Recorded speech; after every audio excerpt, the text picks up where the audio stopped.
Ya, baik kita mulai ya Bapak Ibu sekalian. Assalamualaikum warahmatullahi wabarakatuh. Nah, Selamat siang, salam sejahtera bagi kita semua. Yang saya hormati Pak Muji Santosa dan juga Pak Mandar Trisno Hadi Saputra yang saat ini sebagai narasumber kita terkait materi PPN dan PPH untuk pekerjaan konstruksi ya. Eh,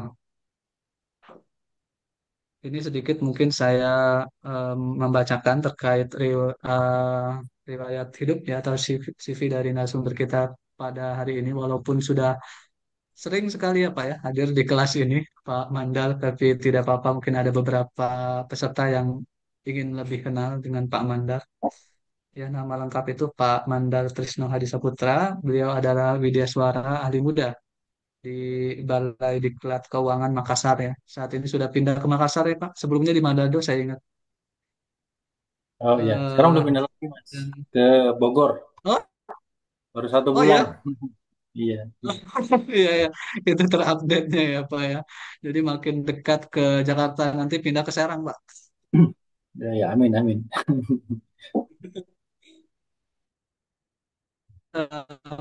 Memiliki banyak pengalaman sekali ya Bapak Ibu, selama menjadi ASN di Kementerian Keuangan, pegawai di Ditjen Perbendaharaan Kemenq dari tahun 96 ya sampai 2018, dan juga sebagai panitia pengadaan dari 2004 sampai 2012 gitu ya. Terus Pokja ULPD Keuangan 2013 sampai 2020, dan juga sebagai PPK di KPPNC Junjung dan DKD Makassar. Selain kegiatannya di Kementerian Keuangan, beliau juga aktif sebagai mediator LKPP, pemberi keterangan ahli LKPP, dan juga asesor ya DNSP. Dan materi kali ini akan disampaikan langsung oleh Pak Manda Trisno dalam waktu kurang lebih 45 menit ke depan, ya. Setelah itu, kegiatan akan dilanjutkan dengan sesi diskusi. Ya, bagi Bapak Ibu yang ingin bertanya langsung, eh, dipersilahkan untuk klik tombol raise hand yang ada pada layar Bapak Ibu sekalian, gitu ya.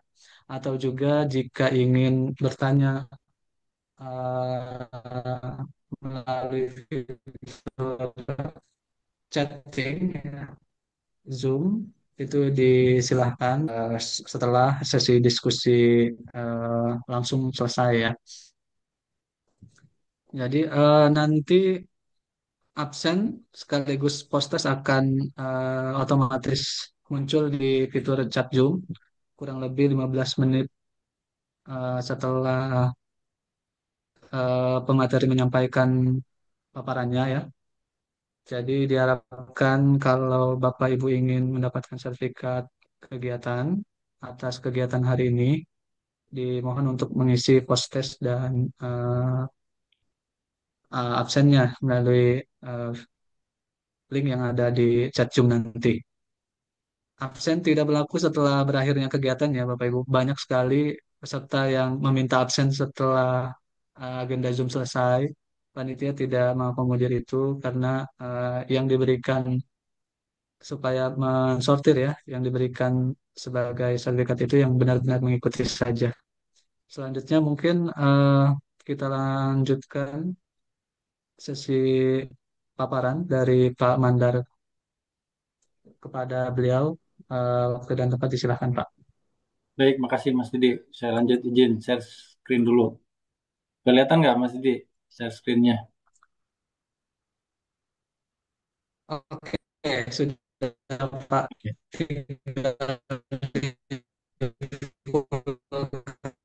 Oke. Saja Pak, belum full. Hah? Belum full? Mas Didi suaranya putus-putus. Sudah full. Oke, udah full ya? Baik, kita mulai. Bismillahirrahmanirrahim. Assalamualaikum warahmatullahi wabarakatuh. Selamat siang, salam sejahtera bagi kita sekalian. Kita mulai diskusi kita siang kali ini mengenai pekerjaan konstruksi ya, sama perpajakan. Eh, Tadi udah diperkenalkan oleh Mas Didi. Ya, ini nomor WA.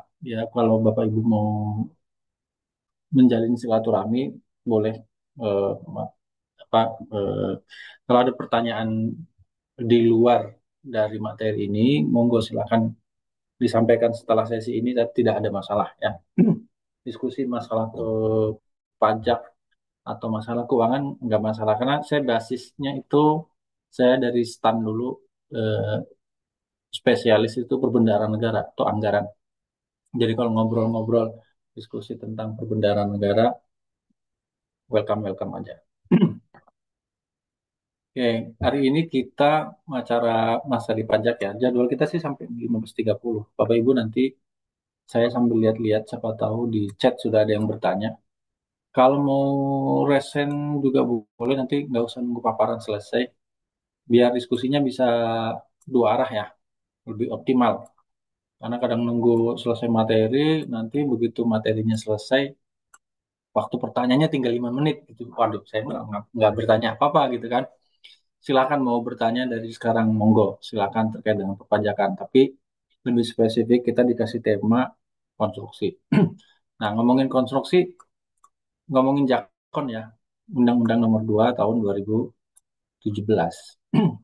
Bahwa jasa konstruksi itu ada dua sebenarnya. Ada jasa konsultan konstruksi yang merupakan layanan keseluruhan atau sebagian kegiatan yang meliputi pengkajian, perencanaan, perancangan, pengawasan, MK dari suatu bangunan. Nah, biasanya di sini kita kenal perencanaan teknis, gitu ya, perancangan, konsultan pengawas, konsultan MK. Tapi yang kita dikasih tema itu yang nomor duanya ya, yaitu terkait dengan pekerjaan konstruksinya. Yang ini yang nanti kita diskusi. Nggak ngomongin konsultan, tadi kan mesti dibilang saya juga konsultan. Tapi yang kita mau obrolin spesifik ke nomor 2. Oke.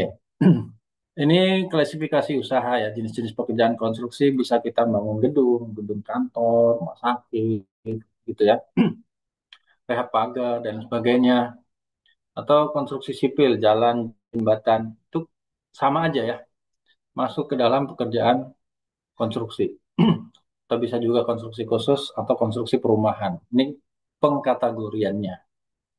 Nah, untuk kita nggak bahas lebih dalam mengenai pekerjaan konstruksinya, yang kita bahas dari sisi kacamata pajak-pajak apa sih yang muncul ketika satu satker SKPD atau satker ada proyek ya di belanja modal ataukah di belanja barang terkait dengan pekerjaan konstruksi. Jadi kalau kita petakan pekerjaan konstruksi itu bisa saja dia ada di belanja barang, bisa saja dia ada di belanja modal. Kok bisa belanja modal? Karena kan kalau konstruksi sifatnya membangun, yang di atas kapitalisasi 25 juta, dia pasti masuk belanja modal. Tapi definisi konstruksi khusus tadi klasifikasi bangunan ya. Ada namanya perawatan, ada namanya pemeliharaan. Itu juga masuk ke pekerjaan konstruksi.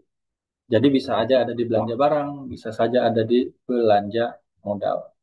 Nah, eh, untuk mengetahui perpajakan, eh, kan setidaknya kita dua ya, PPN dan PPH.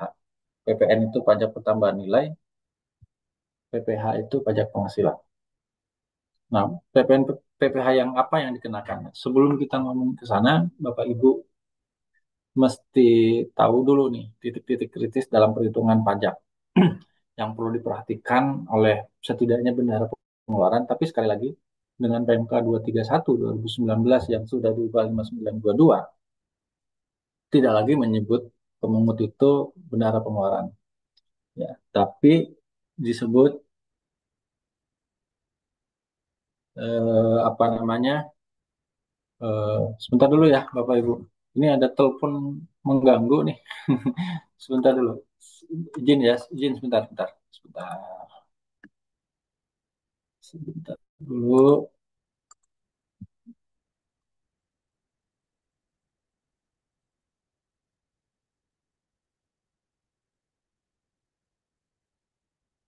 Lanjut ya. Oke.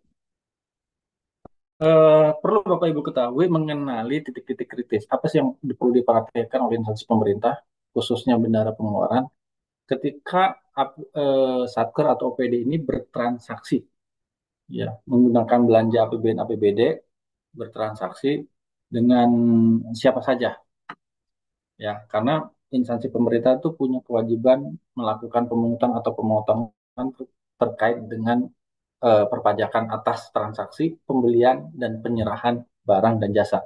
Bahasanya kan barang dan jasa. Kalau kita lihat di Perpres pasal 2, jenis pengadaan, ada barang, ada pekerjaan konstruksi, ada jasa lainnya, ada jasa konsultan. Kan gitu. Kalau kita ngomongin barang jasa, jasa itu kan ada tiga. Ada Jakon, Undang-Undang Nomor 2, 2019, ada jasa konsultan,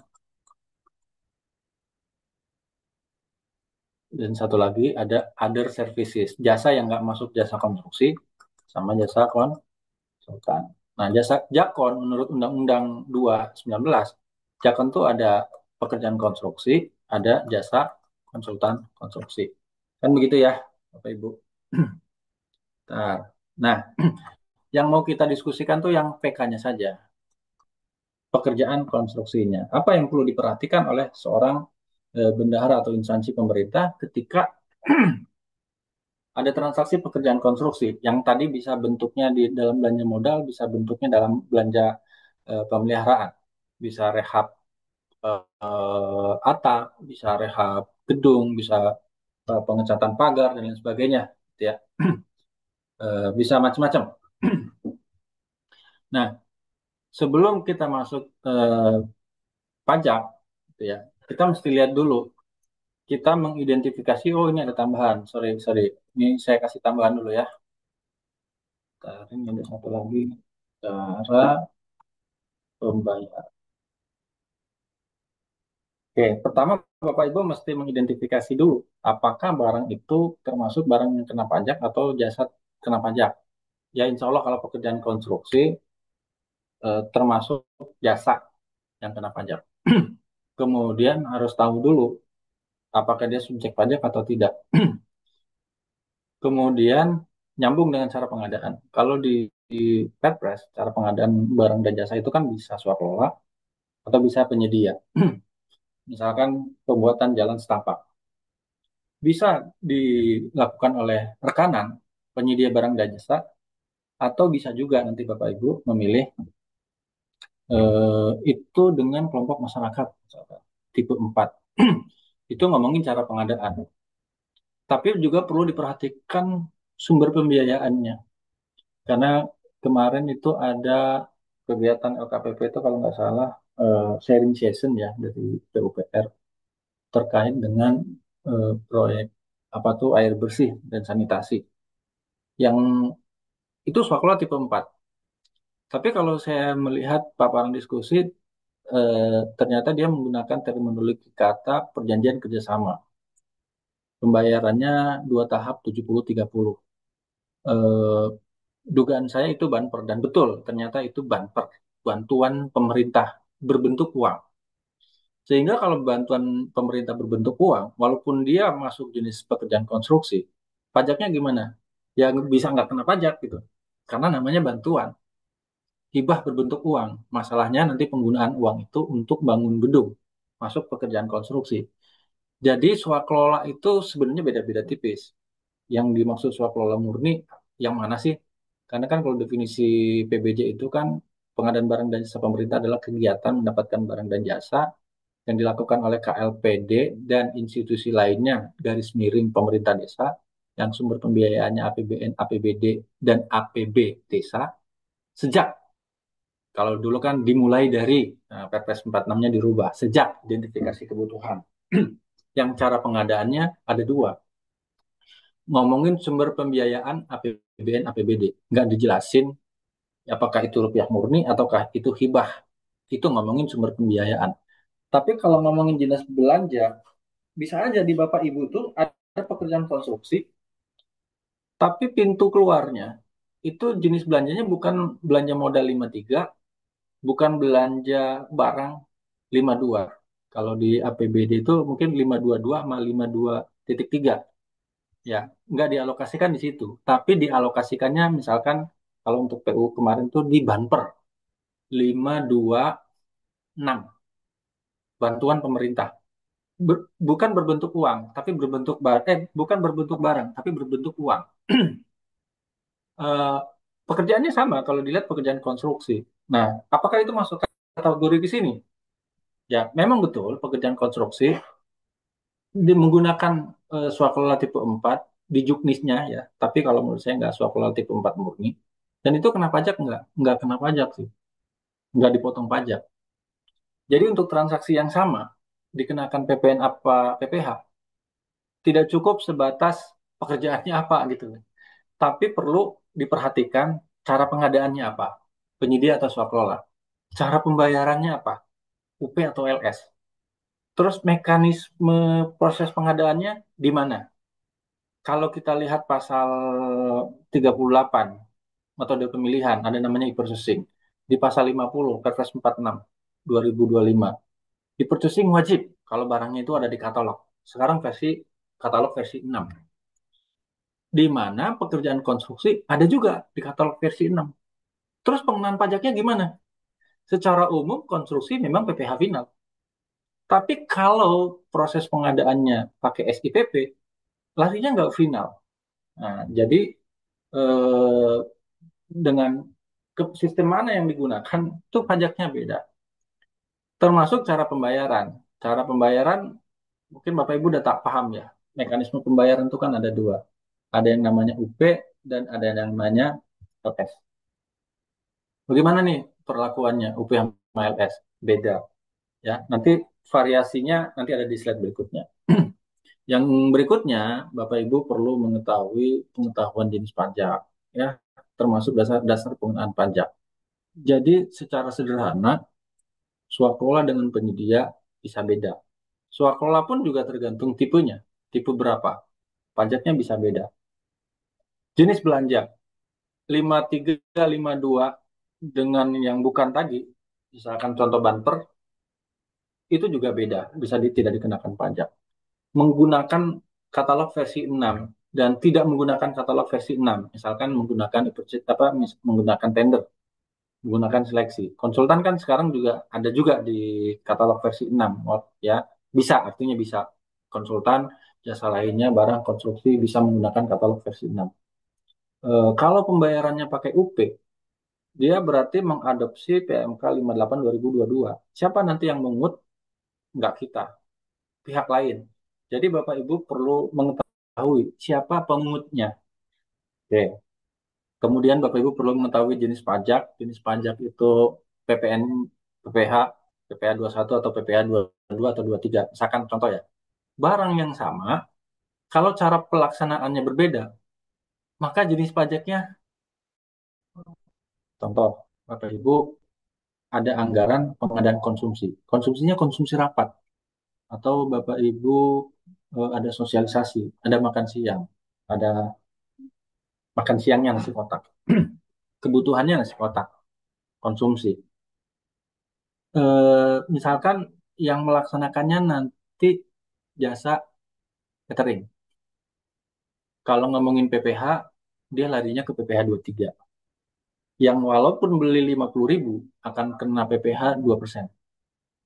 Tapi kalau yang mengerjakan itu bukan jasa catering, misalkan rumah makan, UMKM, warung, kan banyak tuh individu-individu yang jadi UMKM, masuk di marketplace, kayak Grab dan lain sebagainya, siapkan juga nasi kotak.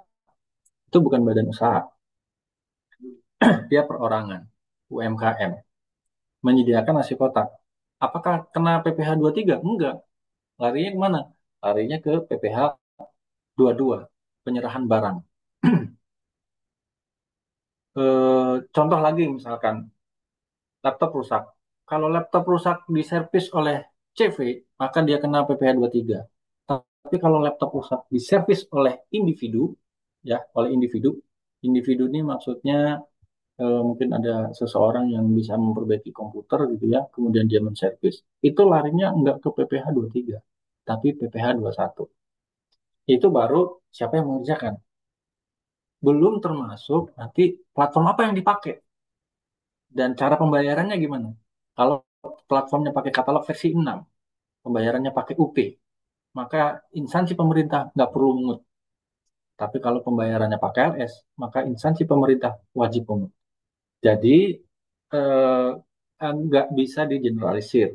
Ada satu item pekerjaan pajaknya ini, gitu. Tergantung situasinya. Emang agak-agak sedikit complicated sih kalau ngomongin pajak gitu ya. Oke.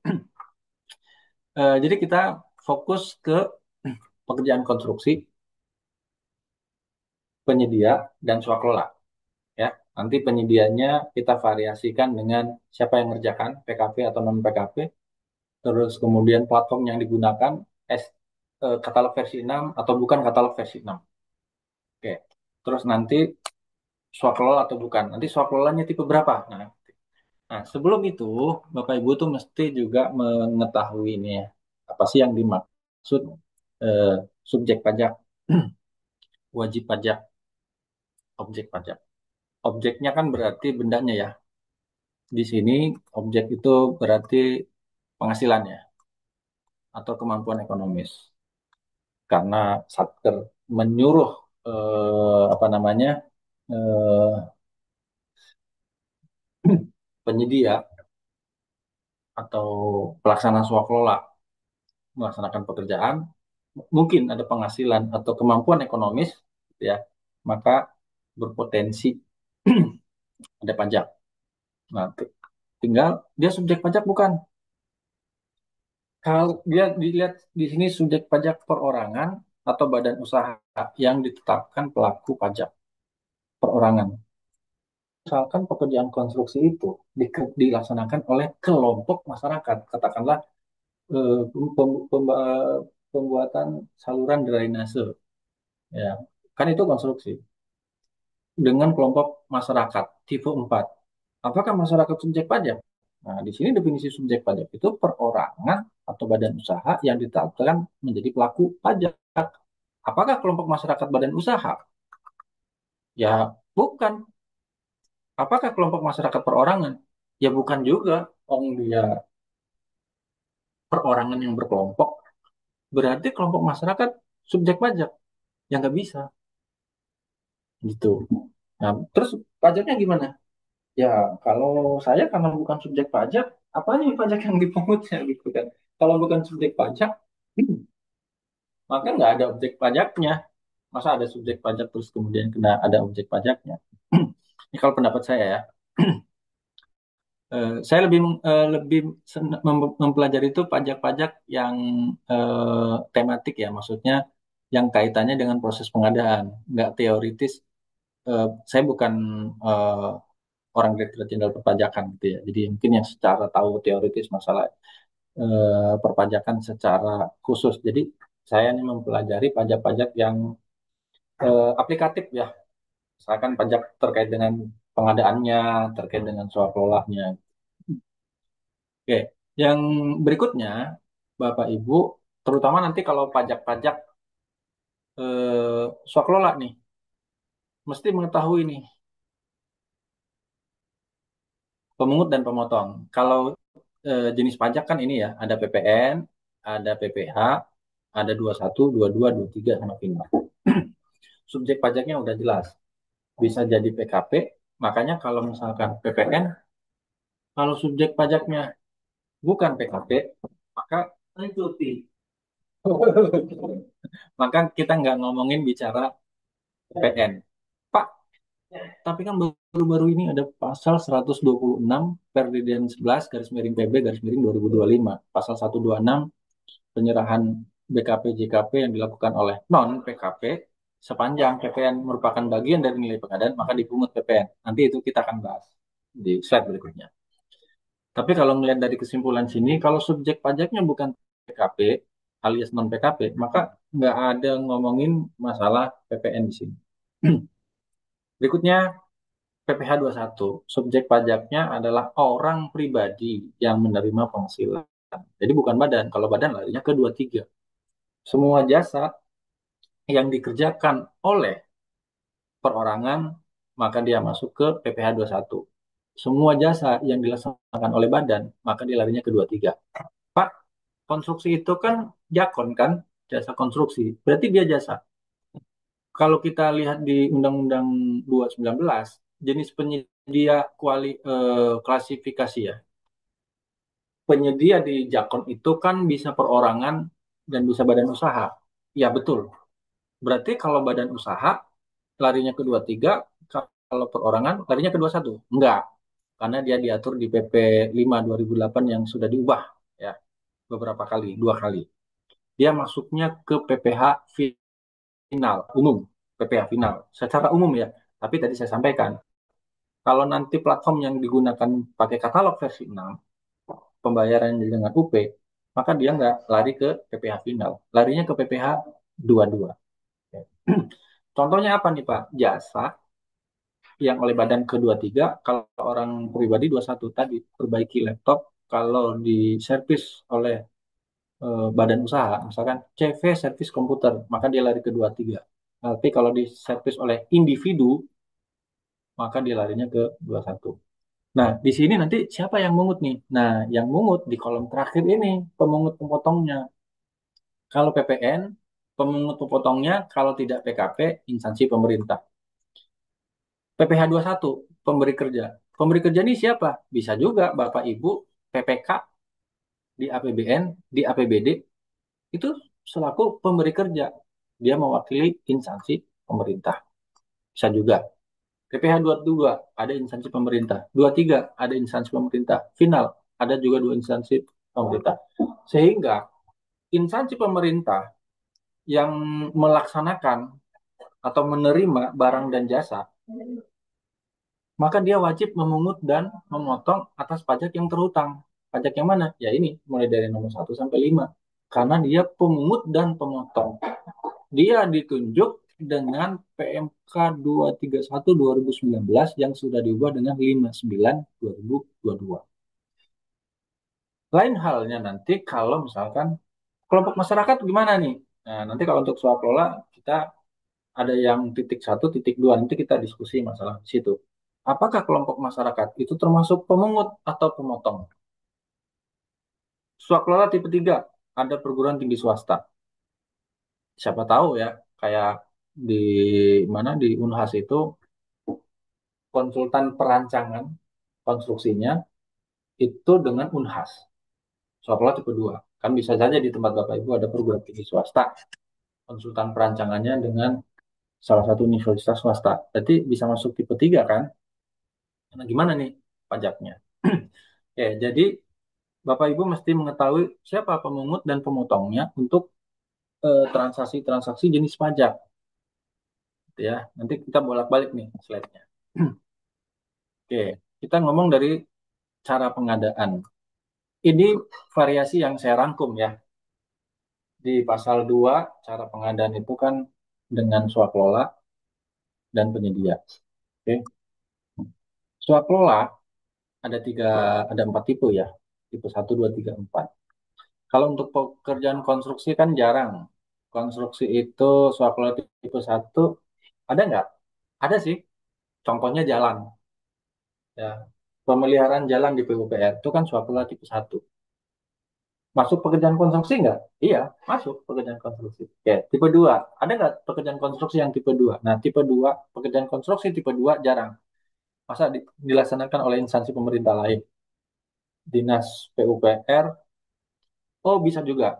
Tapi jakon, kalau pekerjaan konstruksi jarang. Misalkan gini, kan di PUPR 22 2018, termasuk di PP-nya ya. PP, kalau PP konstruksi itu kan PP 14 2020 yang PP 44 ya 2020 yang sudah diubah dengan 1421 kalau tidak salah. Kalau PP bangunan kan 1621 ya. Konsultan perancangan itu kan dilaksanakan oleh penyedia ya, bisa badan usaha, bisa perorangan. Dalam hal nanti di wilayah kabupaten itu tidak ada konsultan, maka kan pekerjaan perencanaan dan pengawasan bisa menggunakan swaklola. Tapi dengan siapa? Dengan dinas, dinas yang terkait ya, PUPR dalam hal ini. Jadi kalau konsultan itu ada contohnya bisa diswakelolakan tipe 2.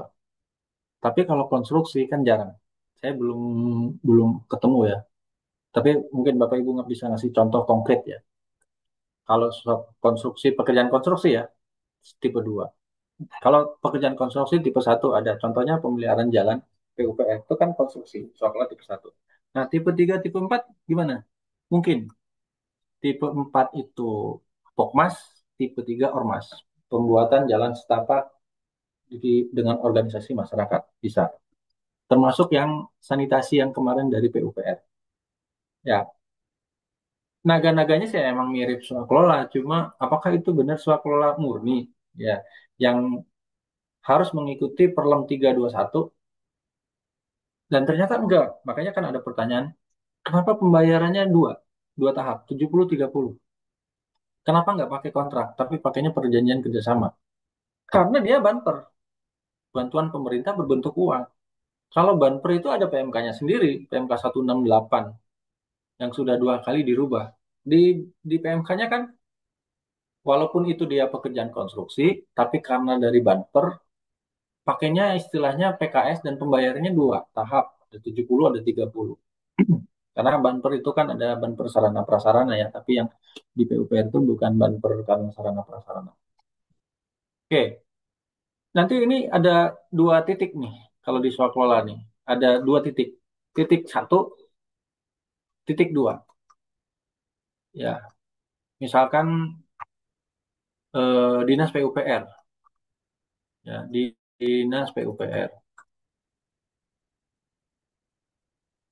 Ada pekerjaan saluran irigasi dengan kelompok masyarakat, soal tipe 4, kelompok tani misalkan. Kan ada pembayaran dari dinas yang melalui BPAKD atau kalau APBN melalui KPPN dibayarkan ke pelaksana swakelola.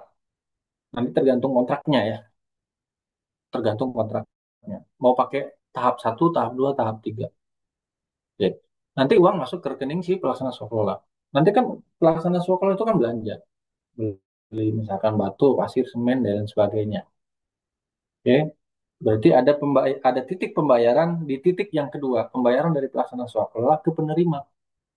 Walaupun sekarang di Perpres 46, Bapak Ibu nanti bisa baca pasal 47 ya, di situ disebutkan pembelian bahan material dalam pekerjaan swakelola menggunakan e-purchasing. Ya, LKPP punya waktu kalau nggak salah setahun 2 tahun ya untuk menyiapkan pemilihan pelaksana swakelolanya pun juga melalui e-purchasing. Pelaksana swakelola nanti kalau mau beli bahan material pakai e-purchasing juga. Nanti pembayarannya gimana? Pajaknya gimana? Nah, kalau untuk penyedia kita masuk ke sini, ini ada SIPP, non SIPP. Apa SIPP itu? Sistem Informasi Pengadaan Pemerintah. Ini merujukannya ke PMK 58 tahun 2022, di mana transaksi yang dengan melalui SIPP, maka ada pihak lain yang ditunjuk oleh Kementerian Keuangan sebagai pemungut dengan catatan pembayarannya dengan UP. Kalau pembayarannya dengan LS itu enggak. Oke. Nah, SIPP yang menurut PMK, menurut PMK, menurut Perpres yang baru di pasal 50 barang atau produk yang ada di katalog versi 6, kan sekarang pakai versi 6, karena versi 5 udah take down ya, wajib menggunakan e-purchasing. Dan e-purchasing itu eh, penyedia platformnya kan kalau tidak salah Telkom. Berarti pihak lain yang ditunjuk untuk memungut PPN PPH atas transaksi yang dilakukan oleh SKPD, Satker, pihak lainnya adalah Telkom. Dengan catatan kalau pembayarannya dengan mekanisme uang persediaan. Nanti tergantung Bapak Ibu ya. Kalau di APBN, PMK 62 2023, uang persediaan itu kan bisa membayarkan sampai dengan 200 juta.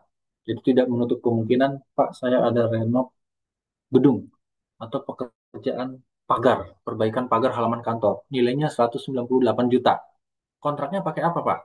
Menurut pasal 28 Perpres 1618 yang sudah 2 kali dirubah, terakhir 4625, ya bentuk kontraknya SPK, surat perintah kerja. Terus pertanyaannya, pembayarannya pakai apa, Pak? APBN bisa sampai dengan 200. Berarti boleh pakai UP? Boleh. Kalau pakai UP yang mengut bendahara, kalau LS nanti yang mengut PPSPM. Tapi karena pekerjaan konstruksi itu ada di katalog versi 6, kami pakai katalog versi 6, Pak. Berarti pajaknya gimana? Pajaknya nanti Telkom yang mungut, bukan bendahara yang mungut. Jadi bebas merdeka. Itu kalau pakai SIPP, perhatikan pembayarannya UP atau LS. Karena kan sekarang BPKJL sama JK semuanya bisa di-purchasing. Gitu. Berikutnya adalah kalau yang non SIPP.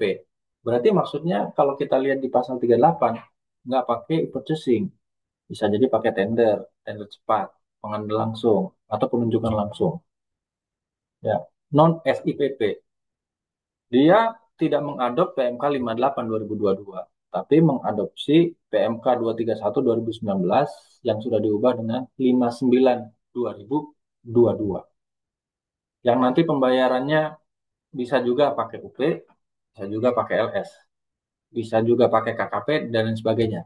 Tapi kalau pekerjaan konstruksi kan nggak ada UP yang Pak. UP pakai KKP itu nggak ada. Karena limitnya itu nggak sampai, karena nilai konstruksi kan umumnya besar. Jadi rata-rata limit konstruksi itu nggak sampai ke sana. Ya, jadi biasanya kalau non SIPP rata-rata di Satker itu metode pembayarannya lazimnya menggunakan LS, tidak menggunakan UP. Kalau menggunakan LS, maka instansi pemerintah wajib memungut pajak yang terutang, PPN, PPh seperti biasa dan yang nanti akan saya jelaskan. Ini potensi secara umum ya untuk konstruksi. PPN, kenanya berapa? Kan sekarang naik ya, 12%. Oke, walaupun bebannya tetap 11%, ya. Karena kan tata cara perhitungannya yang diubah. Oke, jadi anggap aja PPN 11%. PPh. PPh-nya yang mana nih? PPh-nya secara umum PPh final dari 1,75 sampai 4%. Nanti tergantung eh, kualifikasi usahanya. Apakah dia kecil atau non kecil, menengah, besar. Punya sertifikat badan usaha apa enggak? Kalau dia punya, tarifnya yang mana? Kalau dia tidak punya, tarifnya seperti apa? Kemudian aspek perpajakan berikutnya kan biaya materai. Kalau biaya materai kan adanya ya di kontrak, ya, surat pernyataan, berita acara yang dibuat. Gak mudah. Ya, kita ngomong dulu PPN. Ini nanti teorinya bisa dibaca ya. Sekarang udah jam 14.39. Oh ya, saya lupa. Bapak Ibu kalau ada yang mau bertanya, monggo silakan aja bertanya ya. Kalau mau ada yang di chat, mau resen, silakan. Oke, ini PPN pajak atas konsumsi barang dan jasa. Sekali lagi ya, pekerjaan konstruksi itu masuk jakon. Oke, ini tarifnya udah berubah, 12% sekarang. Oke, nah sebenarnya PPN tadi kalau menurut Undang-Undang PPN-nya, PPN itu dikenakan atas penyerahan barang dan jasa. Siapa yang menyerahkannya? Nah, kan pertanyaannya ini yang sering jadi polemik itu kan. Pertama kalau melihat pasal 4-nya kan bunyinya begini. Dilakukan oleh pengusaha. Pengusaha. Pak, kok di sini disebut pengusaha kena pajak? Pengusaha kena pajak, pengusaha kena pajak. Gitu. Berarti kan kalau mau kita buat grafik, ini pengusaha,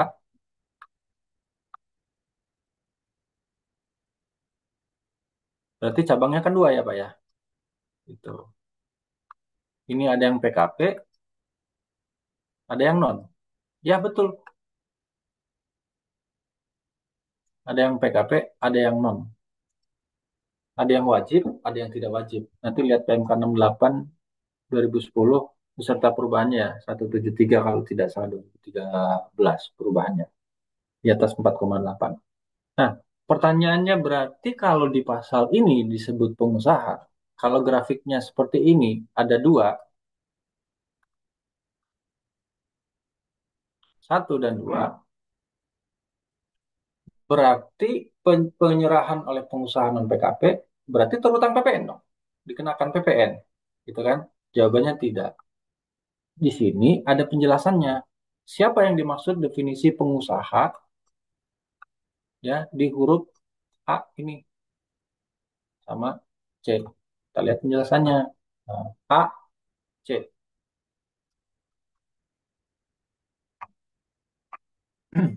Pengusaha yang melakukan penyerahan dalam kurung ya A, C, F, G, dan H kecuali pengusaha kecil dalam batasan yang dikecualikan.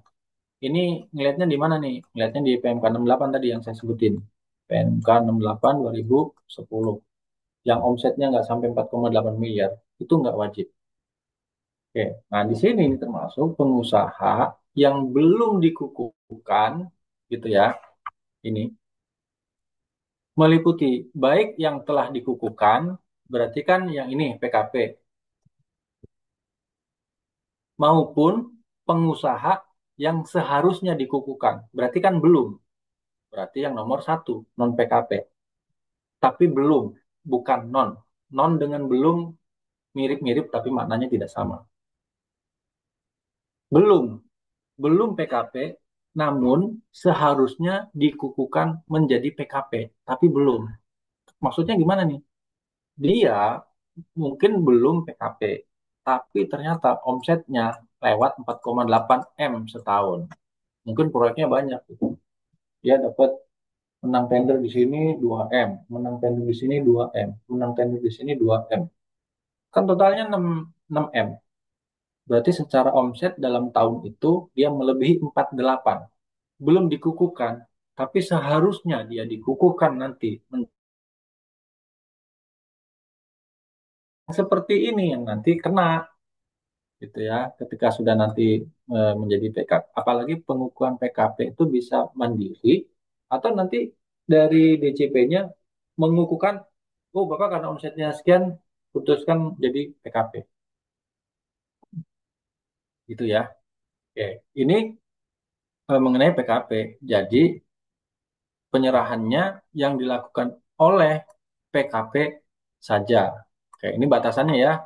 Yang tadi saya sampaikan PMK 68 2010 yang sudah diubah dengan 197, sorry ya, 197 2013.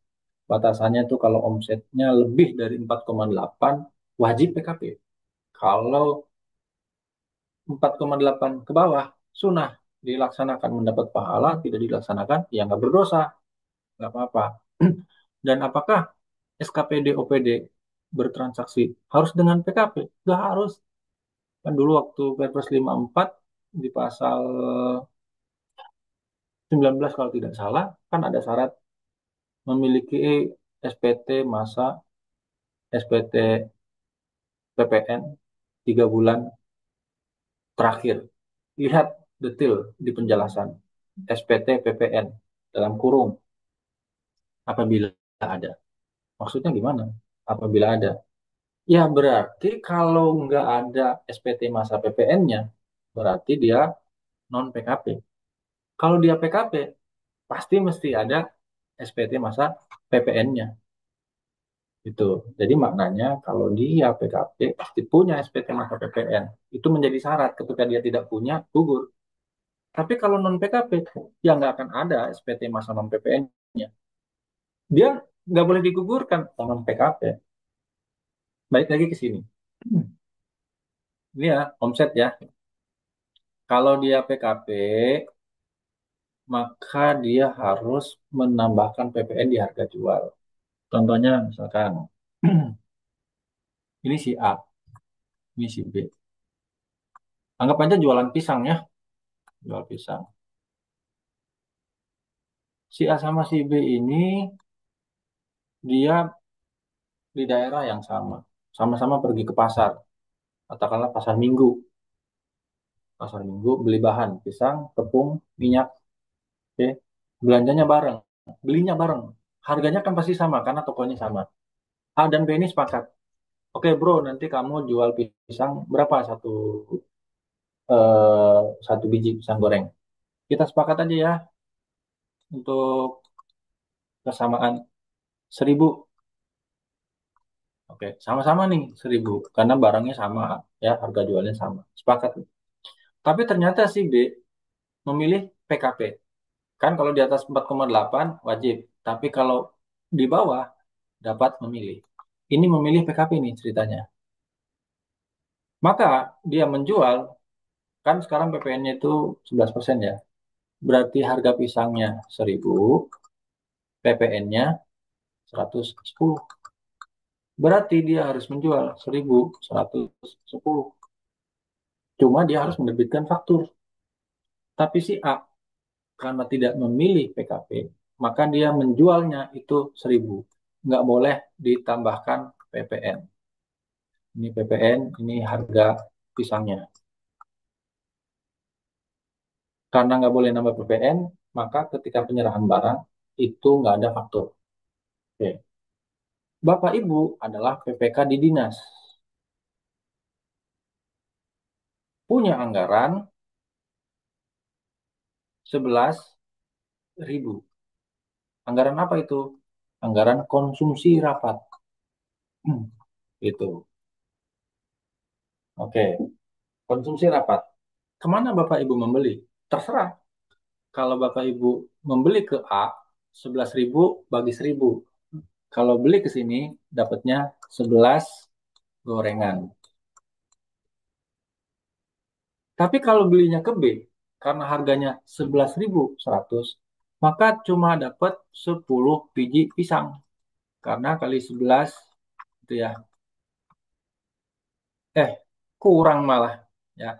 Karena kalau 10 kali 11.100 kan 11.100. Anggarannya cuma 11.000. Malah dapatnya 9. Oke, 9 ya. Berarti 9.990. Tapi dari anggaran 11, Bapak Ibu masih ada sisa anggaran yang tidak terserap. Yaitu berapa? Berapa nih? Satu, ya, matematika saya kok jadi jelek ya? Bentar. Ya, 9.999.9.000. Jadi sisa berapa? Sisa 1.000 ya? Itu kan?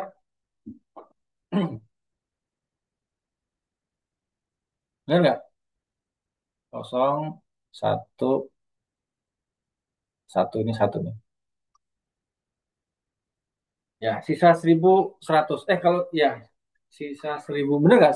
Sisa 1.110. Kalau 1.110 harusnya bisa kan 11, 1.100. Sorry, ini 1.100. Oh, ini salah nih. Oke, 1.100 berarti bisa beli 10 biji ya. Ini sorry, kita hapus dulu. Saya tiba-tiba. Oke,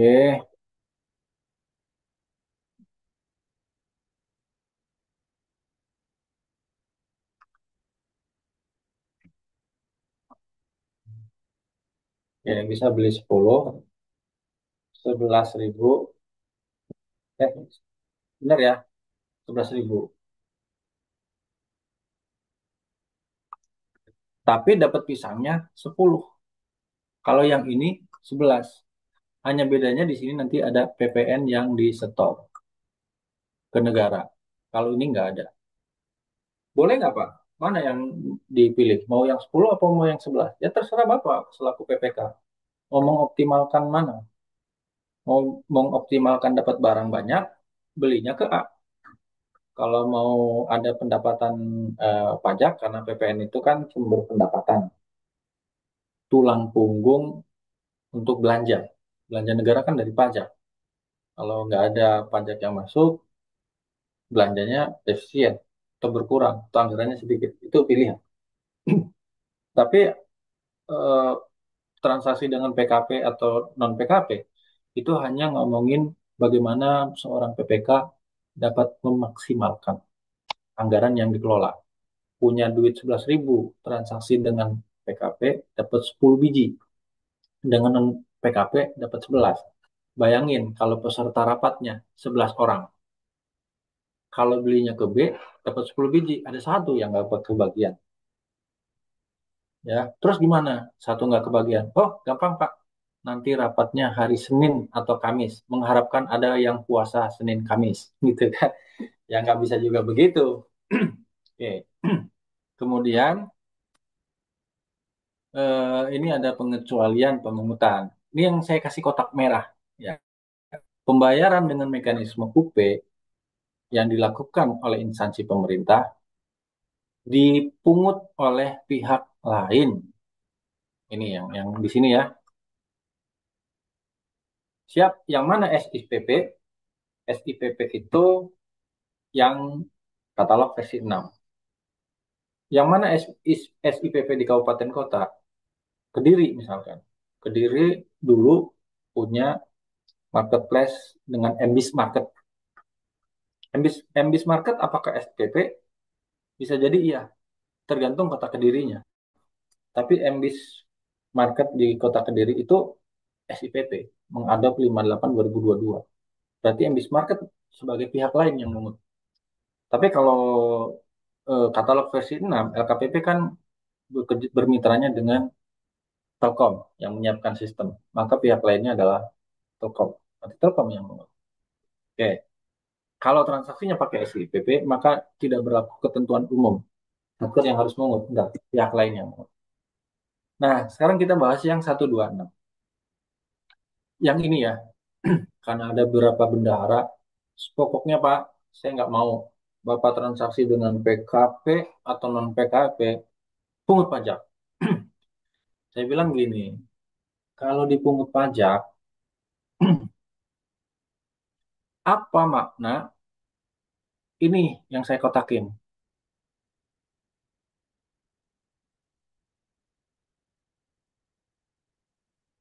Seandainya Direktorat Jenderal Pajak kebijakannya adalah instansi pemerintah yang menerima barang dan jasa yang dilakukan oleh non PKP atau PKP harus dipungut PPN, maka kalau saya penyusun apa peraturan, yang kotak ini saya hilangkan aja. Berarti bunyinya akan begini.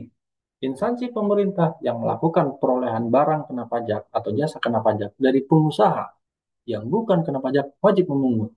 Kan selesai sampai di situ. Kenapa ada tambahan yang menjadi bagian dari nilai pengadaan barang dan jasa oleh instansi pemerintah? Berarti ini kan ada maknanya nih. Maknanya pertanyaannya, apa yang dimaksud paragraf yang menjadi PPN yang menjadi bagian dari nilai pengadaan pemerintah? Bisa tuh cari YouTube-nya di Mudi Santosa. Saya dulu pernah ngisi PPN dalam pengadaan barang dan jasa. Mulai dari perencanaan, persiapan, sampai kontrak. PPN itu ada di mana aja, titik-titik. Lihat di situ. Definisi bagian itu apa? Berarti ini ada maknanya. Maknanya apa? Bisa dong kita terjemahkan begini. Berarti kalau instansi pemerintah menerima barang BKP JKP yang bukan oleh PKP, tapi PPN tidak menjadi bagian dari nilai pengadaan, maka tidak dipungut. Kan bisa juga disimpulkan begitu. Nah, sekarang gimana? Ya, kita bedah dulu yang dimaksud menjadi bagian dari nilai pengadaan itu mana? Siklus, siklus pengadaan. Ada perencanaan, ada persiapan, ada pelaksanaan. Yang pertama, perencanaan. Bapak Ibu bisa baca lah pasal 18. Perencanaan dimulai dari identifikasi kebutuhan. Oke? Terus penetapan barang, menentukan cara pengadaan, kemudian penyusunan jadwal dan anggaran. Nanti di breakdown lagi dengan penyedia, ada pemaketan, ada konsolidasi, penyusunan biaya pendukung. Ya, nanti di swaklola ada penyusunan spek, RAB, sorry, penetapan tipe swaklola, penyusunan spek, RAB. Dua-duanya di sini namanya RAB. Nanti di persiapan, di pasal 26. Di Perlem 1221, PPK melakukan persiapan kalau di pasal 25 menetapkan HPS. Oke. Kemudian di pasal 22 persiapan PBJ melalui Saklola. Di situ juga ada penyusunan RAP. Di sini namanya kalau penyedia namanya HPS, kalau swaklola namanya RAB. Kalau di perencanaan mau penyedia mau swaklola, dua-duanya RAB. Di pelaksanaan. Oke, nah sekarang kita lihat dulu di sini. Apakah SKPD satu waktu mengusulkan anggaran, alokasi anggaran itu memuat PPN? Pasti memuat PPN. Pertama, kalau di APBN, di PMK 39 2024 tentang standar biaya. Kalau di APBD, ada Perpres 33 2020 yang kemarin sudah dirubah kan. Perpres itu saya lupa perubahannya Perpres berapa ya, tapi kan ada lampiran satu, ada lampiran dua, ada harga kendaraan, ada harga konsumsi. Itu basisnya ada PPN. Kalau di APBN, di PMK 62 yang sudah diubah, searching aja cara menghitung porsi pembiayaan kalau dengan PHLN dan non PHLN. Itu rumusannya, nilai kontrak sama dengan nilai fisik plus PPN. Berarti di perencanaan harus menambahkan PPN. Kenapa harus? Ya kan kita nggak pernah tahu pengelola keuangan atau PPK. Kan perencanaan itu kan N-1 ya. Kalau besok 2026, berarti 2025 tuh udah menyusun perencanaan. Oke, pertanyaannya, kembali ke kondisi penjual pisang. Bapak Ibu kalau menganggarkan, kira-kira menganggarkannya, kalau menganggarkan dengan A, kan misalkan dipatok outputnya 10 unit, ya, outputnya 10 unit, atau dipatok 11 unit lah, misalkan. Patoknya 11 unit. Kalau 11 unit beli ke A, berarti udah pasti ya, 11 kali 1000. Berarti 11.000. Tapi kalau dipatok belinya dengan PKP, berarti kan 11 kali 1.100. Berarti kan 121, 12.100. Matematikanya ya, nanti dicek sendiri. Beda, menganggarkannya 12.100. Pertanyaannya, ketika Bapak merencanakan 2025, apakah Bapak yakin nanti 2026 semua penyedianya itu non PKP semua? Belum tentu. Makanya yang paling bagus merencanakan dengan PKP. Kenapa? Kalau di lapangan kita merencanakan dengan non PKP, kemudian ternyata penyediaannya PKP semua, maka anggaran yang Bapak Ibu alokasikan berkurang. Ini 11. Desainnya non PKP, ternyata penyediaannya PKP semua, harganya 12.100, kurang 1.100, ngerevisi anggaran lagi. Berarti idealnya 12.100.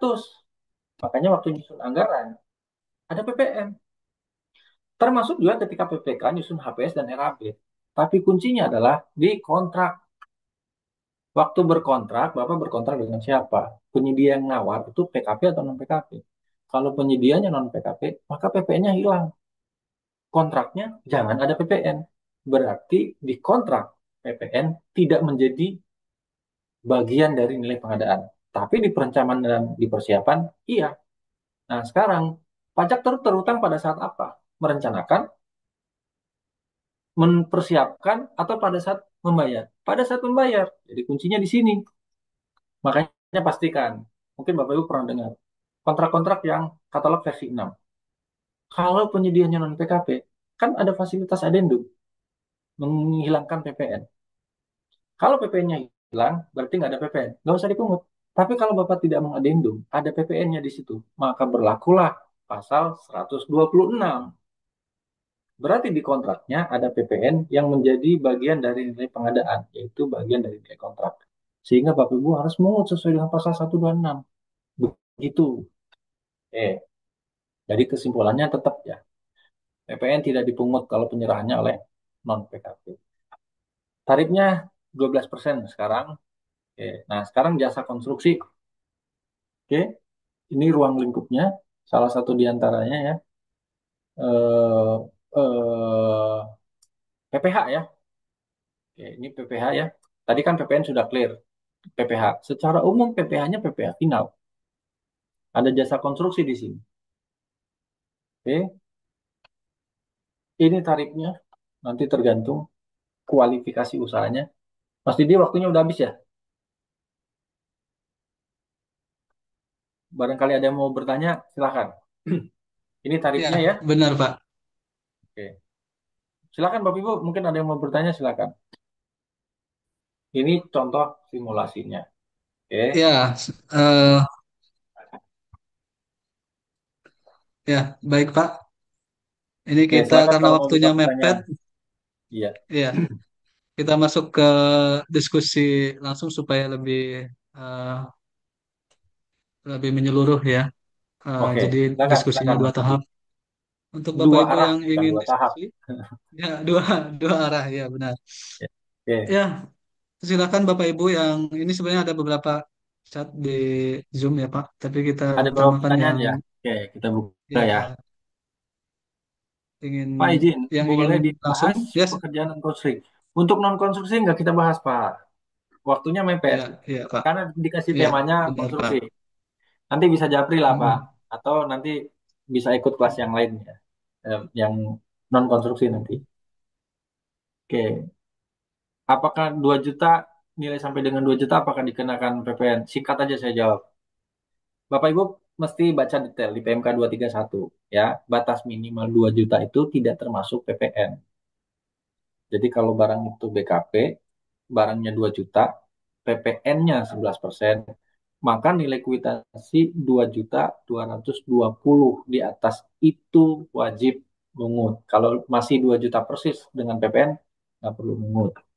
Ya, itu Pak Nyoman. Oke, cuma satu Mas Didi, Ya ya Pak. Hmm. Yang satunya terkait non non konstruksi. konstruksi ya. Oke, Ya nanti untuk Bapak Ibu yang nanti boleh ya kita bahas. lain, ya Silakan Bapak Ibu. untuk Ini sambil kita yang lanjutkan ya, kalau belum ada pertanyaan. ya Bapak Ibu silakan resen, silakan chat. ya Ini kondisi per- normal ya, kondisi normal. Jadi nanti untuk PPh-nya final, lihat nanti kualifikasi usahanya. Kecil, non kecil. Terus dia punya SBU, apa nggak punya SBU? Nah, kalau dia punya SBU, nah, nanti di sini ya, dia punya SBU. Tuh, ini konsultan. Nah, kita ngambil yang ini ya, konsultan konstruksi. Nah, usaha kecil. Ingat ya, usaha kecil itu kan bisa melaksanakan paket 15M. Oke. Tapi kan tidak semua 15M itu penyediaannya usaha kecil. Kan dalam hal penyedia kecil tidak memiliki kompetensi untuk melaksanakan pekerjaan di bawah 15M, maka penyedia boleh non kecil. Begitu kan, Mas Didi? Nah, jadi jangan dilihat nilai paketnya, tapi dilihat penyediaannya kecil atau non kecil. Meskipun 6M, tapi kalau penyediaannya non kecil, maka tarifnya pakai yang 2,65. Itu kan bukan Pak, usaha kecil bisa sampai 15 miliar kan? Iya, kalau bisanya. Berarti 6M usaha kecil. Enggak disimpulkan seperti itu. Itu. Dalam hal kualifikasi tidak memiliki kompetensi teknis untuk mengerjakan paket yang di bawah 15M, maka non kecil boleh menjadi penyedia di situ. Berarti klasifikasi usahanya non kecil, maka dia kena 2,6. Jadi lihat SBU-nya, bukan nilai paketnya. Termasuk juga kalau usaha kecil, boleh nggak ngerjakan 20M? Boleh, misalkan kata orang pengadaan. Yang penting dia punya KD. Apa itu KD? Krisdayanti? Bukan. Kemampuan dasar. Gitu ya. 10 tahun terakhir. Berarti dia kenanya 1,75 atau 2,65. Lihat siapa dianya. Bukan apa yang dikerjakannya. Kalau siapa dianya, dia usaha kecil, berarti kenanya 1,75. Meskipun yang dikerjakan di atas 15M untuk non kecil. Oke, ini ilustrasinya ya. Seperti ini. Jadi memastikan kecil non kecil itu dilihat dari SPU-nya. Oke. Nah, eh, ada kewajiban tuh di pasal 50 tadi. Di purchasing masukkan pekerjaan konstruksi pasal 38 ayat 2, pasal 50-nya ayat 5. Ini perpres yang baru ya. Di purchasing wajib. Apalagi nanti swakelola tuh, pasal 47. Semuanya pakai purchasing. Nah, ini gimana nih? Apakah berlaku yang ini? Enggak, ini enggak berlaku lagi nih. Gitu. Kalau pakai SIPP, maka kalau pakai SIPP ya, nanti tinggal LS atau UP. Kalau UP, maka PT Telkom yang mungut. Kalau LS, maka instansi pemerintah yang mungut. Balik lagi ke yang ini, simulasinya. Gitu ya. Tapi kalau nanti pakai Telkom, SIPP, katalog versi 6, kan pembayarannya kan lewat Telkom kan, SDD yang versi 6. Berarti Telkom yang mungut. Kami apa Pak? Satker, bebas merdeka. Nanti kami diperiksa oleh inspektorat. Perlu nggak SSP, PPN, PPH? Nggak perlu. Orang PMK 231-nya, PMK 58 2022-nya ngomong begitu, masih nggak yakin juga. Nggak pede gitu ya. Tetap aja minta bukti pajaknya gitu kan. Untuk apa gitu kan? Untuk memastikan. Oke, apa itu SPP? Ini ya, SIPP. Ini PMK 68 ya. Sorry, 58 2022.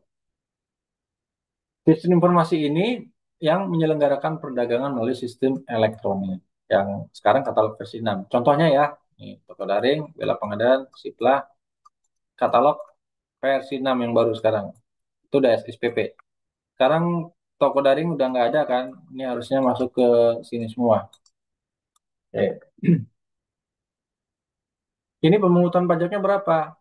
Ini pajaknya itu larinya ke PPh 22. Meskipun pekerjaan konstruksi. Iya, jadi misalkan nanti ada pembangunan gedung, ya, apa rehab gedung lah gitu ya. Rehab gedung 199 juta pakai katalog versi 6. Bayarnya pakai UP. Nggak perlu mungut. Telkom yang mungut. LS nanti gimana nih LS? LS tetap mungut ya. Walau kalau di APBN itu ya, kalau di APBN karena ada Perdirjen 8 2025 ya kalau tidak salah Perdirjen 8 per 8 2025 itu nanti pakai rekening afiliatif. Ya. Pembayarannya itu nanti Telkom tuh membagi ke penyedia, terus ke mana lagi? Ke Telkom, ke penyedia, sama pajak. Jadi tiga tuh pembayaran dari Satker tuh nanti didistribusikan ke tiga Telkom berapa yang PNBP, ke penyediaannya berapa, PPN PPH terutangnya berapa. Tapi itu yang mungut siapa? Yang mungut sih kalau LS menurut PMK 58 bukan pihak lain yang mungut, tapi instansi pemerintah. Oke. Dalam hal UP, oke, maka pihak lain yang mengut objeknya itu PPh pasal 22 setengah persen. Jadi tidak ke PPh final. Sekali lagi ya, pekerjaan konstruksi rehab pagar pakai katalog versi 6, pembayarannya pakai UP, kenanya PPh 22 0,5%, tapi instansi pemerintah bendahara nggak usah pusing. Makanya orang keuangan join gitu sama orang pengadaan. Mas, saya pusing jadi bendahara. Pusing apa? Pajak. Terus gimana? Udahlah, kalau bisa pakai katalog versi 6, pembayarannya UP. Kan UP bisa sampai dengan 200 juta. Terus gimana? Saya nganggur aja. Gitu. Ya, saya nganggur. Udah, nggak motong-motong PPN PPH. Karena itu yang menjadi masalah. Kenapa? Loh, kalau kita pergi ke toko, nggak ada tuh yang mau dipotong PPN PPH. Benar nggak? Ya kan? Pusing kita. Sementara nanti sama inspektorat, oh ini pembelian ATK 3,5 juta, mana ada PPh-nya nggak ada. Padahal tokonya nggak mau dipotong PPh. Akhirnya apa? Bendaharanya marah, menambahkan nilai. Kan yang terjadi seperti itu. Nah sekarang nggak usah pusing. Sarankan pakai purchasing, katalog versi 6, bayar pakai UP, atau bayar pakai kartu kredit pemerintah. Bendahara instansi pemerintah nggak usah pusing mikirin masalah pajak. Biarin penerbit KKP sama pihak lain. Oke ya, ini ilustrasi pemungutannya seperti itu. Oke, ini contoh kasus ya. PH Pagar 199.800. Kenapa Pak ini segini? Ini sudah termasuk pajak ya, PPN. Kalau contoh yang tadi belum termasuk PPN. Cuma pertanyaannya, bolehkah nilai kontrak tidak termasuk PPN? Tidak boleh. Ada PP-nya ya, PP 44 2022. Walaupun versi LKPP nilai 1 miliar dalam kurung harga sudah termasuk pajak. Kan bunyinya begitu doang, ya kan? Tapi kalau menurut PP 44 2022 harusnya di breakdown tuh A, B, C. Nilai kontrak berapa? 1 miliar 110 juta. DPP-nya berapa? Kali 10 bagi 11 sama dengan 1 M. PPN-nya berapa? 12% kali 11 per 12 eh, sama dengan 11% dari 1 miliar. Berarti 110 juta. Berarti total 1 miliar 110 juta. Gitu.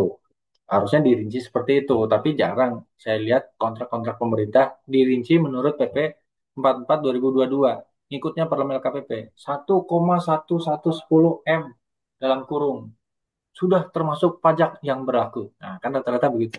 Oke, itu juga nggak apa-apa. Karena di PP ini, dalam hal tidak di state PPN, maka orang keuangan, orang pajak bilang, nilai kontrak itu sudah termasuk PPN. Oke, makanya harusnya nggak boleh ada adendum menambahkan PPN. Menghilangkan boleh. Jadi ini contoh ya, belum termasuk PPN, dan ini contoh sudah termasuk PPN. Berarti kalau sudah termasuk PPN, dihitung dulu nih ininya netnya berapa kali 10 bagi 11,1 ketemu angka 180 juta. PPN-nya 12%, tapi kali 11 per 12 dulu, ujung-ujungnya tetap 11% dari 1,8 ketemunya ini PPN terutang. Untuk PPh-nya karena dia kecil, sorry ya kecil, ini coretnya kecil 1,75. Kalau yang tadi kan non kecil ya, eh, apa minum kecil, walaupun nilainya 10 M. Oke, pajaknya 2,65. Eh,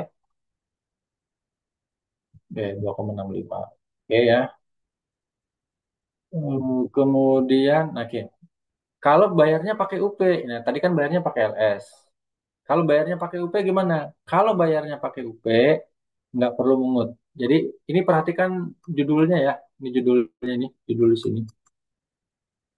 Oke, kalau pembayaran pakai LS, maka harus mungut. Oke, tapi kalau pembayaran pakai UP, maka nggak perlu mungut, tapi PPh-nya PPh 22. Oke, sekali lagi, kalau LS harus mungut. Ini koreksi, PPh-nya final, tapi kalau pakai UP, PPh-nya 22 dan nggak perlu mungut. Oke, nah sekarang swakelola nih. Nah, swakelola gimana? Nah, kalau swakelola, saya batasi aja ya, tipe 2 dan tipe 4. Oke, perhatikan dulu nih, titik pembayarannya dulu. Izin, Mbak, Titik. sebelum masuk swaklola. Oke, gimana, Mas? Sebelum masuk soal kelola, Ya, ada yang mau ditanya? ya, ya ada yang bertanya. Nah, ini beberapa chat sudah masuk di Zoom. Mungkin ada yang Oh, ingin oke. menyampaikan langsung, Oke, Bapak Ibu. mau menyampaikan langsung boleh. Ya, kalau tidak dibacakan mungkin Saya bacakan ya, ada. Pak Andi Rudin dari Buol. Pak, bendahara belanja barang 25 untuk keperluan kantor. Menggunakan UP. Oke, tokonya non PKP. Apakah kena PPN PPh? Pertama, Bapak pastikan dulu harga barangnya termasuk PPN apa enggak. Yang sama kayak tadi penjual pisang. Apakah dia 1.000 atau 1.100? Itu. Kalau harga barangnya itu, karena kan kalau dia non PKP, setiap harga barang tidak perlu ditambahkan PPN. Itu pastikan dulu. Nanti kan di breakdown di kontraknya. Berarti di kontrak kan tidak termasuk PPN atau tidak ada PPN. Yang kedua, membuktikan non PKP. Jangan sampai aslinya dia penyedianya PKP. Harga barangnya ditambahkan PPN. Terus dia tiba-tiba ngaku non PKP. Karena kan pembuktiannya non PKP itu kan cukup dengan surat pernyataan. Ya, dan sekarang penyedia banyak yang tipu-tipu, banyak juga begitu. Nah, kalau di kontraknya termasuk PPN, penyedianya non PKP, maka berlaku pasal 126 Perdirjen 11. Tapi kalau misalkan penyediaannya non PKP, Bapak sudah memastikan harga barang tidak termasuk PPN, maka tidak ada PPN terutang. Nah, nanti perbandingannya gimana? Sebelum beli, apalagi Bapak kalau misalkan beli pakai katalog versi 6, kan bisa di search tuh. Search dulu, bandingkan harga PKP dengan non PKP.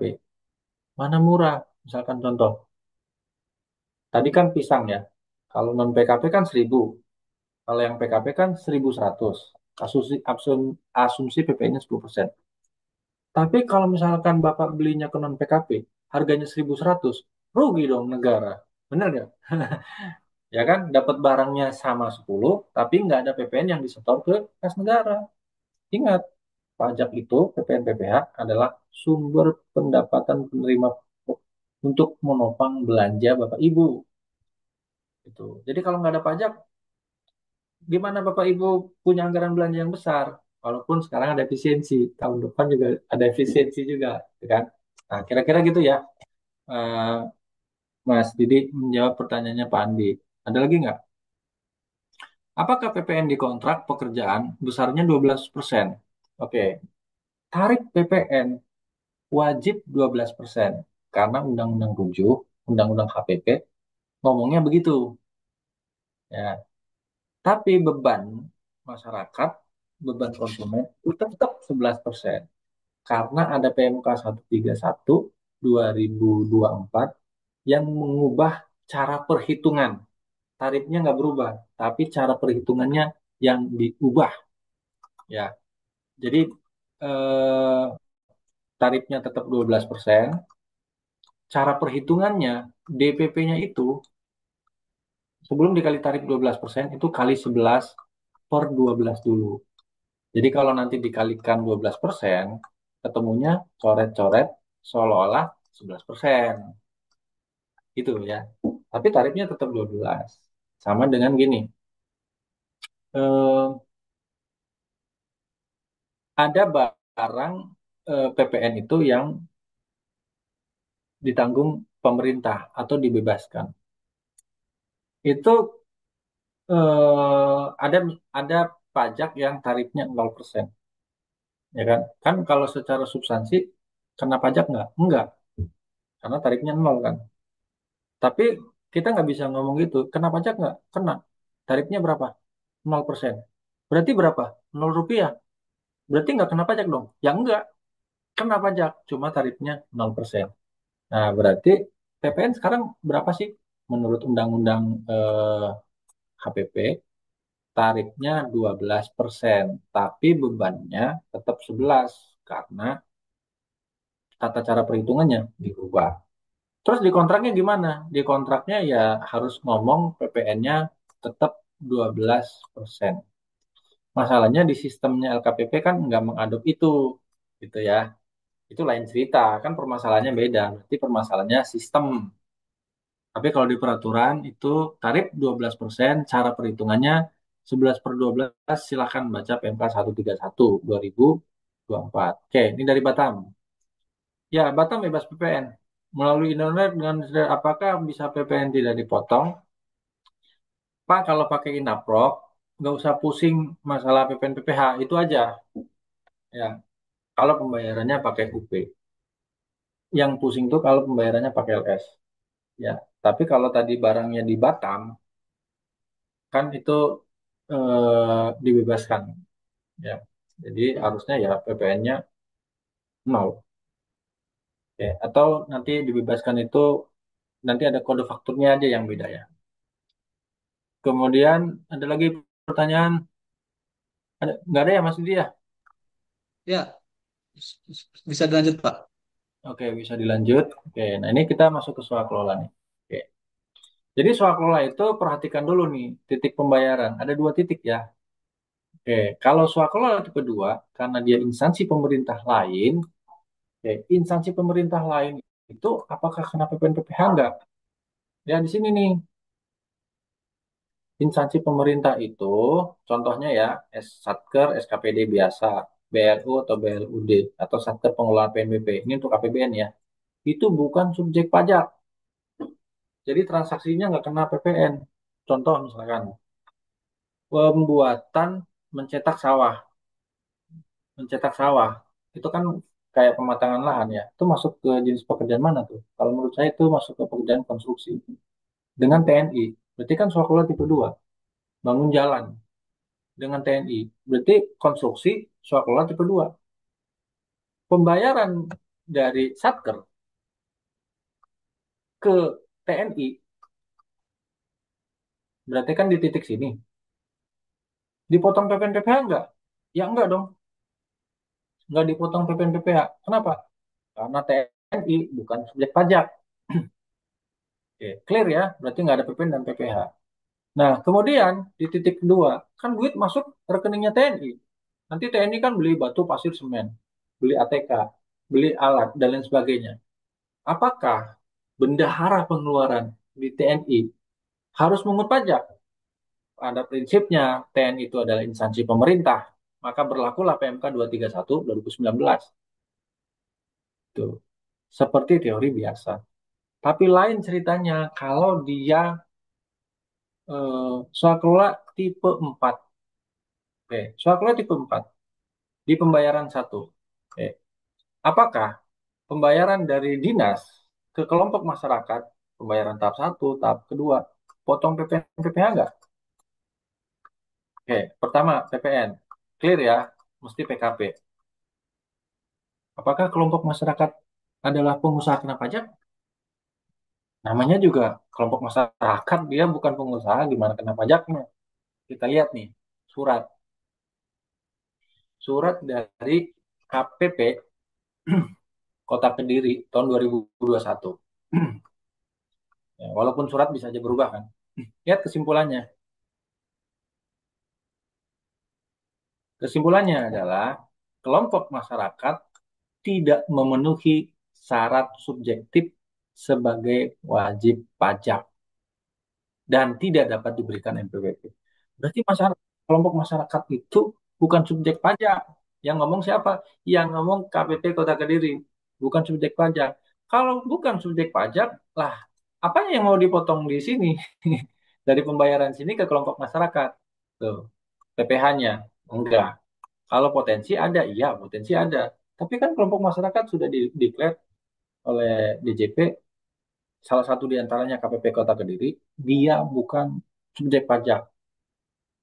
Oke. Terus kemudian kelompok masyarakat ya bayar batu, pasir, semen. Nanti kan pakai katalog versi 6 tuh, gitu kan? Apakah perlu mungut?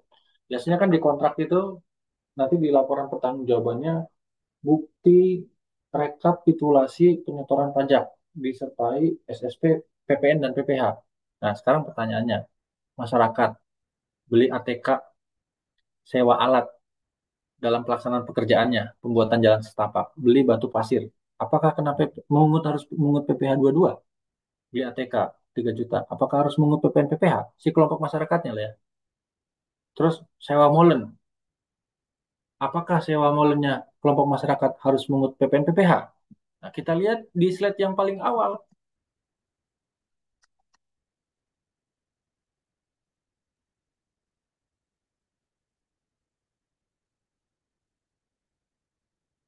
Pemungut bukan. PPN PPh yang mungut adalah PKP yang instansi pemerintah. Kelompok masyarakat nggak masuk kategori ini. Berarti kelompok masyarakat nggak perlu mungut PPN. Terus yang mungut siapa? Yang mungut PKP-nya. Kalau misalkan dia transaksi beli ATK, yang jualan ATK itu PKP, maka dia yang mungut. Kelompok masyarakat nggak usah perlu nanya-nanya. Bapak mana pemungutan pajaknya? Kalau PKP pasti ada faktur. Fakturnya ada itu yang dilampirkan. Masalah nanti PKP nyetor atau tidak bukan urusan kelompok masyarakat, urusan petugas pajak dengan si penyedianya. Karena kan kadang orang pengadaan itu banyak yang jadi petugas pajak ya. Dulu waktu syarat tender, kadang Pokja tuh minta bukti penyetoran pelunasan pajak. Wah, berarti orang pengadaan jadi petugas pajak, ya kan? Ada yang ngecek sampai apakah PJBU di CVA gitu ya, menjadi personil manajerial di CVB pada paket yang sama, gugur apa enggak? Eh, sampai dicek ininya, SBU-nya dan lain sebagainya gitu kan, PJBU-nya.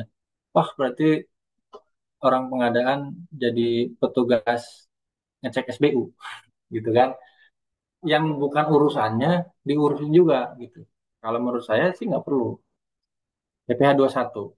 Apakah kelompok masyarakat sebagai pemungut? Iya, karena kan misalkan pembangunan jalan setapak, ketua kelompok masyarakatnya nyuruh anggotanya kerja, nanti dikasih upah. Dia selaku pemberi kerja, dia harus mungut. Kalau ada potensi PPh satu. Beli ATK, tadinya kan kedua-dua. Dia instansi pemerintah bukan, badan usaha bukan. Berarti kalau kelompok masyarakat beli ATK 5 juta, nggak perlu mengut PPN, nggak perlu mengut PPh. Terus siapa nanti yang mengut PPh-nya?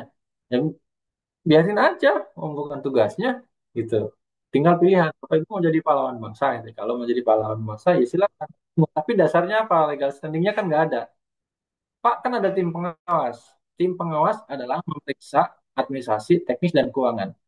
Bisa nggak tim pengawas merekomendasikan, Pak, nanti kalau beli ATK, tolong PPNPH, PPh-nya. Kalau sekedar merekomendasikan, boleh. Tapi sekali lagi, kelompok masyarakat tidak punya kewenangan untuk mungut. Gitu loh. Jadi legal standingnya nggak ada. Kalau dipaksa mungut, berarti dia siap. Sedikit lagi, bentar, nanti nyusul. Berarti melampaui kewenangannya. Ya, berarti bisa penyalahgunaan wewenang kan? Ya Mas Didi, menggunakan kewenangan yang dia nggak punya. Gitu lah. Oke, Iya, balik lagi. Nah, oke. Sehingga di pembayaran kedua nanti dari kelompok masyarakat, dia hanya berpotensi motong PPh satu saja. Untuk yang lain nggak perlu. Di kontraknya, Pak, kami di laporan pertanggungjawabannya rekap penyetoran pajak. Ya, kalau saya sih itu dikritisi aja, itu salah itu kalau kontraknya bunyi. Oke ya, ini tadi kesimpulannya seperti ini. Siapa yang menyerahkan, ya tergantung. Oke, begitu Mas Didi. Materi yang sudah saya sampaikan kayaknya waktunya udah cukup. Mungkin kalau masih ada yang belum jelas atau ada yang bertanya, boleh silakan. Izin lip ada rapat. baik. Monggo Pak, silakan Pak, Siap, siap. Pak, Pak Brandus ya, izin dulu tuh kan ada rapat lagi. Bisakah di-share suratnya? Ini surat yang mana ya? Surat yang tadi. Oke, kita Yang dari share. Kediri tadi, Pak. Oke, Kediri satu kirim. Terus ada ada tiga surat ya. Ntar. Terus mana lagi nih? Pajak, Mas, kirim. Ada surat terakhir. Oke, ini kirim. Oke, ini kita buka lagi satu.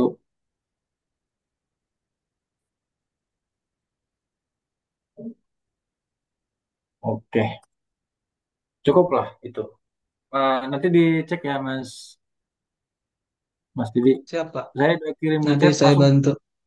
masuk tiga Ya, ini nggak? masuk dua, baru dua, Pak. Yang yang satu lagi OTW 116. Oh ya, Nanti siap. kalau nggak saya japri Mas Didi. Hmm.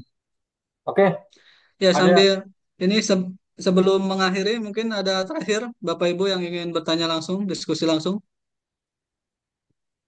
Kalau tidak ada, eh, mungkin langsung ini saja Pak, kesimpulan atau penutup dari Pak Mandat. oke.